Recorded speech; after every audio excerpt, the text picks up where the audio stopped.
Today's topic is Mobius function.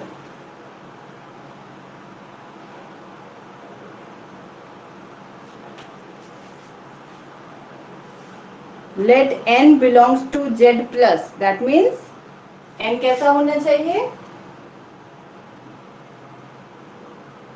एक positive integer होना चाहिए. तो n belongs to z plus. Then the Mobius function of n. Then the Mobius function of n is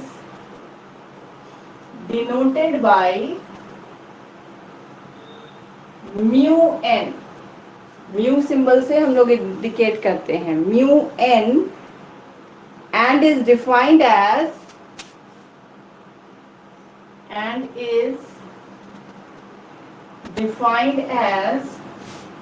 mu n का value बोला गया है 1 होगा if n is equal to 1.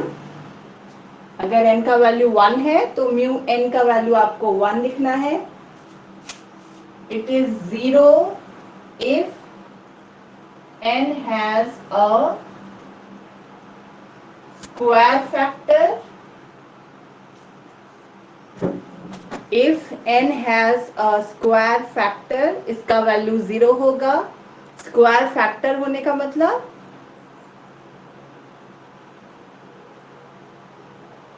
कोई डिस्क्राइब कर सकते हैं? आपको क्या लगता है n has a square factor इसका मतलब क्या होगा?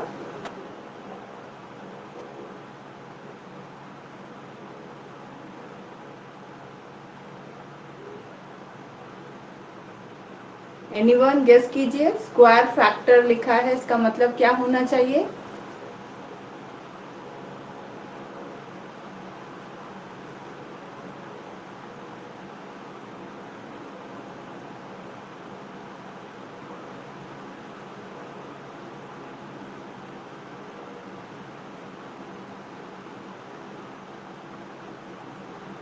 रोल 17 रानी कुमारी, क्या लगता है आपको? सोच के बताइए तो इसका क्या मतलब होना चाहिए? रोल 17.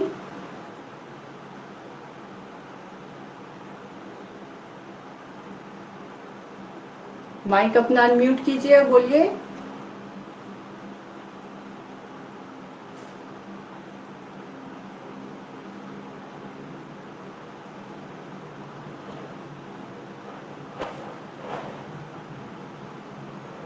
सुमन,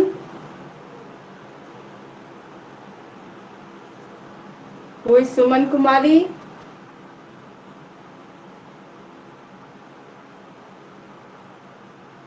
क्लास जस्ट आप लोग ज्वाइन करके इधर उधर चले जाते हो. कोई रिस्पॉन्स नहीं मिल रहा है. रितिका,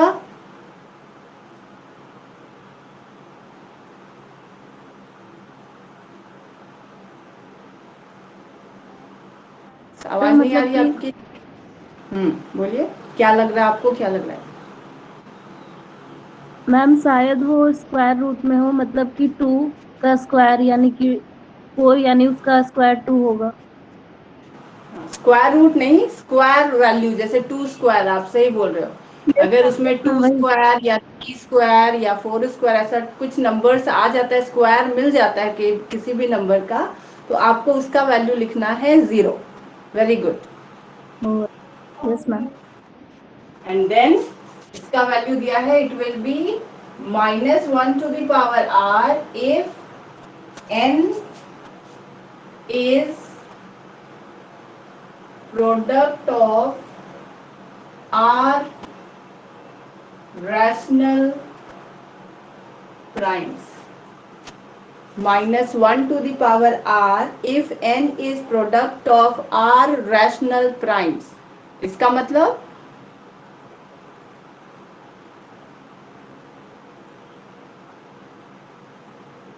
मतलब कोई समझा सकते हैं?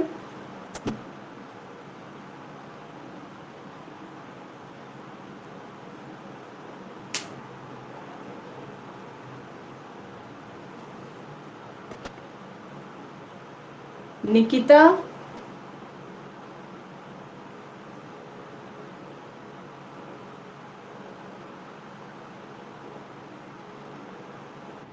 क्या लगता है इसका मतलब?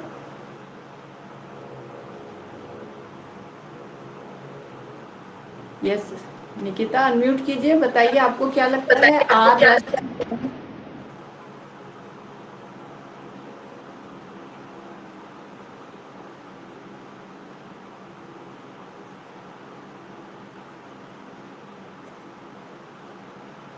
ममता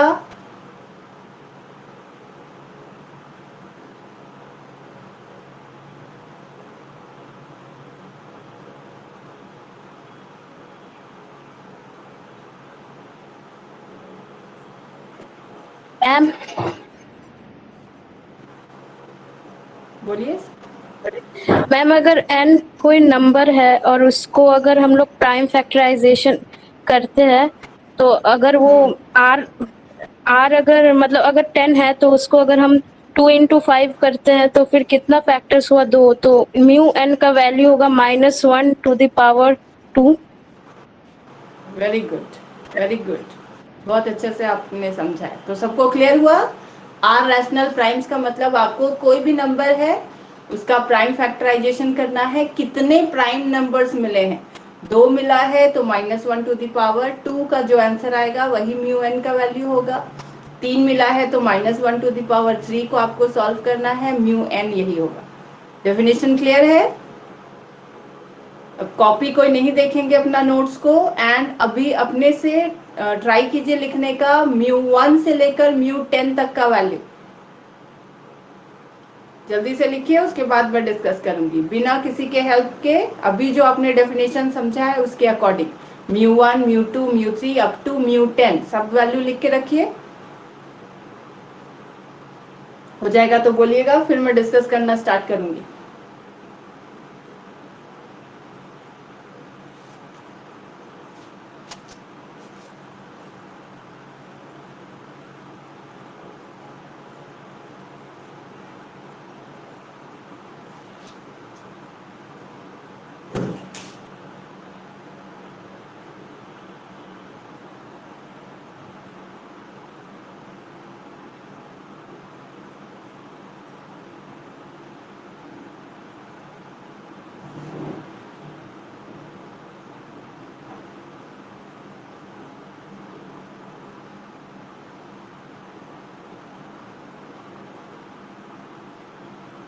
जिनका हो जाएगा वैल्यू बताते जाइएगा, मैं लिखते जाऊंगी एंड विथ रीजन।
लिख लिया 10 तक किसी ने?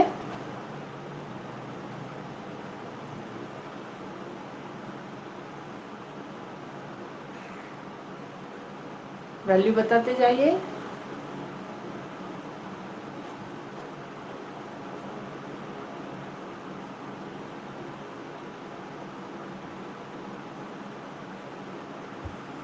म्यू1 का 1। वेरी गुड, μ1 तो डेफिनेशन में ही दिया हुआ है, n इज इक्वल टू 1 होगा तो μ1 is 1, -1। μ2 minus minus one one. And R is equal to one, है ना। ये थर्ड डेफिनेशन को फॉलो कर रहा है। 2 is a prime yes. Number, तो एक ही प्राइम नंबर है, तो आर का वैल्यू 1 है, तो mu 2 is minus one. 3 is also minus one, यहाँ भी आर का वैल्यू 1 है। -1 to the power 1 is -1, mu 4 zero. 0 0, है ना, क्योंकि इसको हम लोग 2 स्क्वायर लिख सकते हैं, तो स्क्वायर फैक्टर कंटेन कर रहा है, तो इसका वैल्यू 0। mu 5 माइनस में वन। -1 -1, समझने के लिए आप रीजन लिखते जाइए। r is 1, mu 6 one. Ma'am +1 1, कैसे आया, r का वैल्यू मैम 2 है, सो -1 का स्क्वायर इज 1,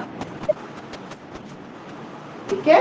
6 को हम लोग ब्रेक कर सकते हैं 2 into 3 में, तो 2 प्राइम नंबर मिल रहा है, तो r का वैल्यू यहाँ पे 2 है, तो -1 to the power 2 is 1।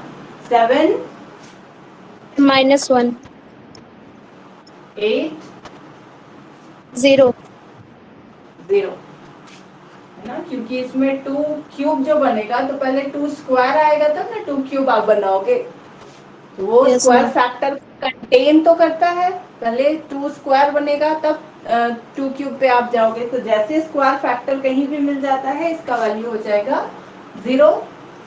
9 0 it is again 3 square, so it is 0। mu 10 ma'am one. +1 1, one. again 5 into 2, ये तो आपने डिस्क्राइब किया था, so r is equal to 2, so -1 square is 1। तो ये सारा वैल्यूज को देखकर आप क्या कंक्लूजन निकाल सकते हो, कब आपका वैल्यू 1 आ रहा है और कब -1 आ रहा है, थोड़ा सा ध्यान से ऑब्जर्व करके बताइए। कुछ कंक्लूजन निकाल सकते हैं ये जो 10 वैल्यूज हमने निकाला है उसके अकॉर्डिंग।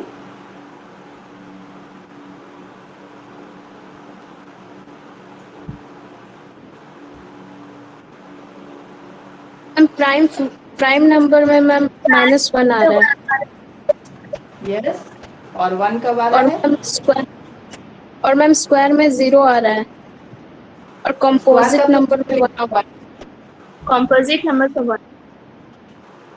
तो 6 भी तो सॉरी 8 भी तो कंपोजिट नंबर है, सिर्फ कंपोजिट लिखना तो प्रॉपर नहीं है। 8 is composite number, 9 is composite number, तो उस दोनों पे भी वैल्यू 0 आया है, तो कंपोजिट के अलावा और क्या लिखना पड़ेगा,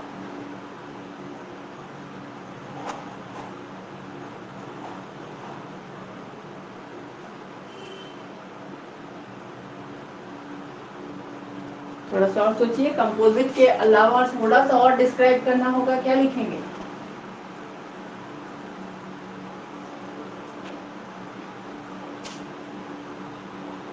So un is 1 if n is equal to 1 and n is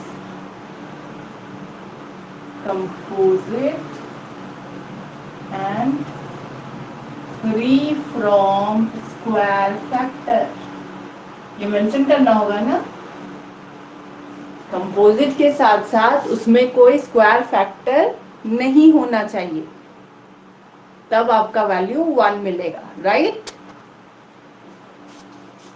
and mu n is -1 if n is prime। 0 का तो लिखा हुआ अच्छे से डेफिनेशन कि जब भी स्क्वायर फैक्टर को कंटेन करेगा तो वैल्यू 0 हो जाएगा, इसलिए 0 को और हम लोग डिस्कस नहीं कर रहे हैं।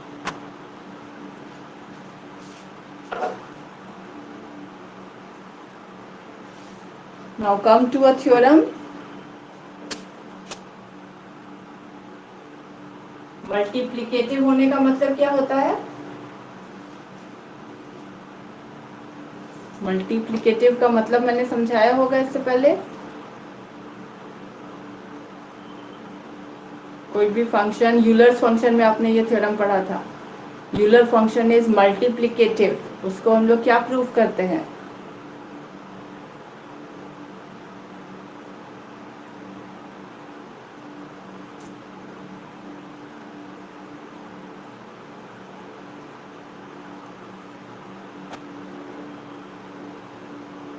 किया हुआ थ्योरम में आपका यूलर्स फंक्शन इज मल्टीप्लिकेटिव, क्या प्रूफ किया था वहां पे? U bracket M comma N comma नहीं होता है, इनटू होता है, is equal to U bracket M U bracket N. आप लोग मैथ्स में होके ऐसे पढ़ोगे? इतना देर से मैं पढ़ रही हूँ तो मैं यू पढ़ रही हूँ उसको। सबसे पहली बात स्पेलिंग्स पे, प्रोनाउंसिएशन पे, सब पे ध्यान दीजिए। क्या पढ़ रही हूँ मैं? से यू तो नहीं पढ़ रही हूँ मोबियस फंक्शन को। It is what? Mu mu. Mu M N is equal to mu M into mu N, ऐसे रीड करते हैं। ब्रैकेट वगैरह बोलने का जरूरत नहीं है आपको। ओके तो आपको लिखा रहेगा मोबियस फंक्शन इज मल्टीप्लिकेटिव, ये दिखाना है। तो उसका मतलब भी आपको समझना होगा। कभी कभी बस इतना आ जाता है कि prove that Mobius function is multiplicative, तो इसका मतलब समझना है that is mu M N is equal to mu M into mu N.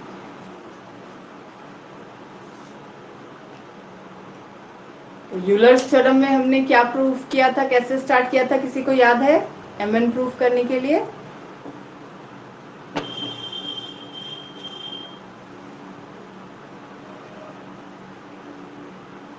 Anyone, किसी को याद है? Phi Euler's phi function is multiplicative, यानी phi M N is equal to phi M into phi N. उसका starting क्या था? m और n equal to 1 दिए थे पहले। तो यहाँ पे भी आपको तीन टाइप का डेफिनेशन दिख रहा है। एक लिखा है n इज इक्वल टू 1 पे 1 होता है। दूसरा लिखा है अगर स्क्वायर फैक्टर को कंटेन करता है तो 0 होता है। तो वो केस, और थर्ड केस में हम लोग डिस्कस करेंगे कि अगर स्क्वायर फैक्टर को कंटेन नहीं करता है। तो पहली बार हम लोग प्रूफ करेंगे कि अगर m भी 1 है, n भी 1 है, तो म्यू एम एन का वैल्यू क्या हो जाएगा?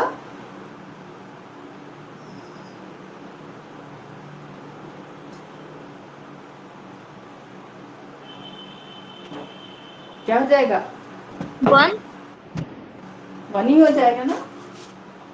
प्रूफ में पहला केस हम लोग ले रहे हैं, if m is equal to n is equal to 1, दोनों 1 है, then left hand side mu M N is mu 1 into 1, that is mu 1 and right is 1, and mu m into mu n जो right hand side है, यानी mu 1 into mu 1, 1 into 1 यानी 1। तो इस case में आपका थ्योरम होल्ड कर रहा है। तो mu M N is mu M into mu N for m is equal to n is equal to 1। अगर 1 ले रहे हैं m और n का वैल्यू तो आपका थ्योरम होल्ड कर रहा है, यानी mu M N is equal to mu M into mu N हो जा रहा है। अब हम लोग नेक्स्ट क्या करेंगे?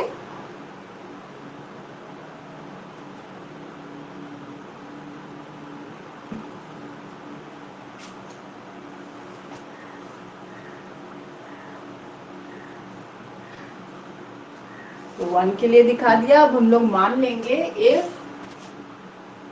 Now if m is greater than 1 and n is greater than 1। अगर m भी ग्रेटर देन 1 है, n भी ग्रेटर देन 1 है, तो अब इसमें एक केस आता है कि अगर m और n स्क्वायर फैक्टर को कंटेन करता हो, तो अगर स्क्वायर फैक्टर को कंटेन करता हो तो क्या हो जाएगा? म्यू एम एन का वैल्यू 0 0 और mu m into mu n का वैल्यू 0 0। ठीक है, तो उस केस में भी mu M N is equal to mu M into mu N हो गया। तो ये लिख लेंगे, अपने से लिखा हुआ है if m and n contains square factor,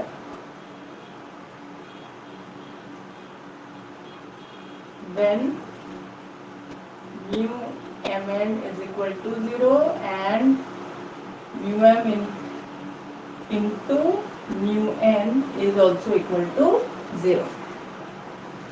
तो इस केस में भी आपका थ्योरम होल्ड कर रहा है. लैंग्वेज आप देख लीजिएगा जो ना आपको नोट शेयर किया गया है और अच्छे से डिस्कस करके हम लोग लिखेंगे. तो अब हम लोग क्या केस कंसीडर करेंगे.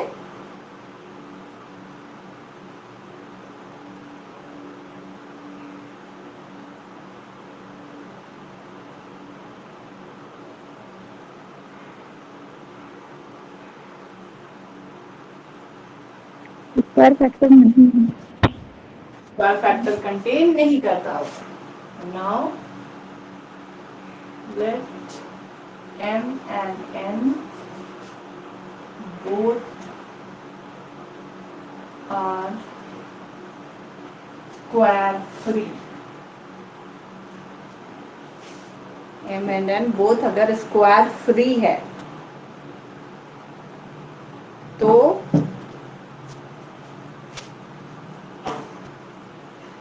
m को हम लोग ब्रेक कर सकते हैं कुछ वैल्यूज में. कंपोजिट नंबर होगा. m और n ग्रेटर देन 1 लिए हैं तो late m be a product of r rational primes. है ना. कंपोजिट नंबर है तो फिर आप उसको प्राइम के फैक्टर के फॉर्म में रिप्रेजेंट कर सकते हो. लेट जो आर रैशनल प्राइम्स होगा वो p1 p2 pr होगा.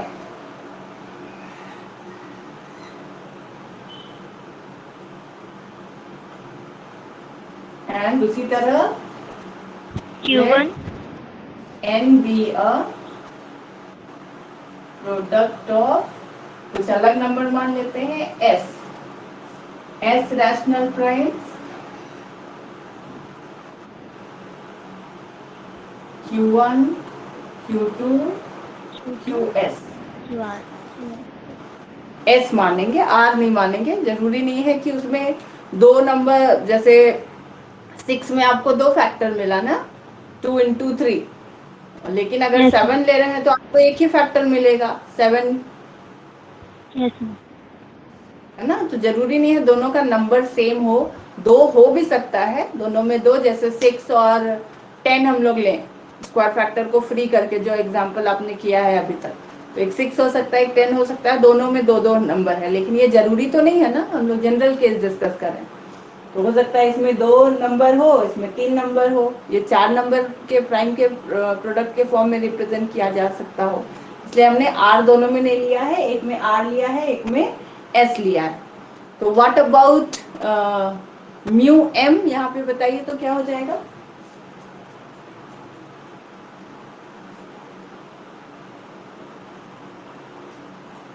म्यू m का वैल्यू क्या होना चाहिए according to definition.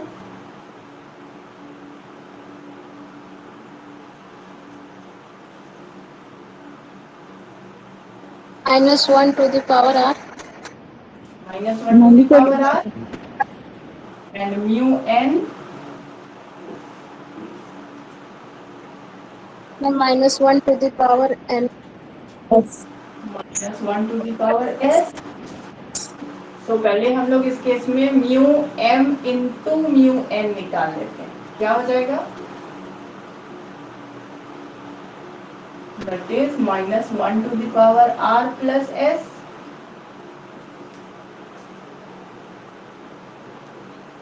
Right.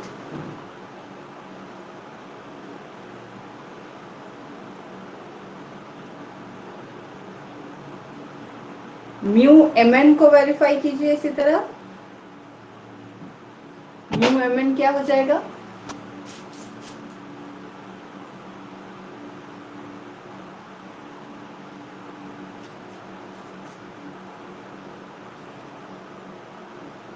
p1 p2 pr q1 q2 qs.